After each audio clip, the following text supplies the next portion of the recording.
আসসালামু আলাইকুম বন্ধুরা। আজ আমরা জানব সাগরের এমন 10টি প্রাণী সম্পর্কে যাদের দেখলে আপনি অবাক হয়ে যাবেন। প্রথমেই আসুন জেনে নেই অ্যাংলারফিশ সম্পর্কে। এর মাথায় রয়েছে একটি বিশেষ আলোক উৎপাদনকারী অঙ্গ, যা অন্ধকার গভীর সমুদ্রে শিকার ধরার কাজে ব্যবহার করে। মজার ব্যাপার হল, শুধুমাত্র মহিলা অ্যাংলারফিশই এই বৈশিষ্ট্য নিয়ে জন্মায়। গবলিন শার্ক দেখতে যতটা ভয়ঙ্কর ততটা নয়।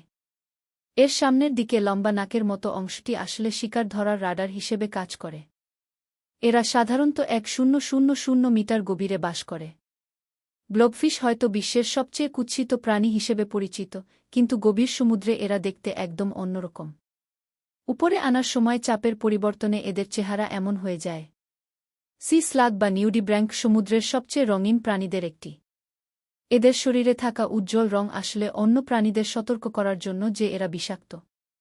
স্টারগ্যাজার মাছটি বালির নিচে লুকিয়ে থাকে, শুধু চোখ দুটো উপরে রেখে।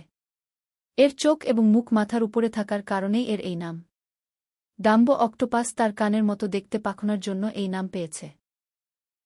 এরা সমুদ্রের সবচেয়ে গভীরে বসবাসকারী অক্টোপাস। স্নাইপ ইলের দৈর্ঘ্য প্রায় 2 মিটার হলেও এর শরীর পেন্সিলের চেয়েও সরু। এদের ছোট্ট মুখ দিয়ে শুধু ক্রাস্টেশিয়ান খায়। ফ্যান্টুথ মাছের দাঁতগুলো এত বড় যে মুখ বন্ধ করতে পারে না। তবে এই ভয়ঙ্কর চেহারার পেছনে লুকিয়ে আছে মাত্র 1-5 সেন্টিমিটার লম্বা একটি ছোট মাছ।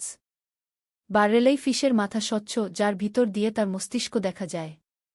এর চোখগুলো উপরের দিকে তাকিয়ে থাকে, কিন্তু ঘুরিয়ে সামনেও দেখতে পারে। বন্ধুরা, আজ এখানেই শেষ। আপনাদের কাছে জানতে চাই, এই অদ্ভুত প্রাণীদের মধ্যে কোনটি আপনার কাছে সবচেয়ে আশ্চর্যজনক মনে হল? কমেন্ট সেকশনে জানিয়ে দিন।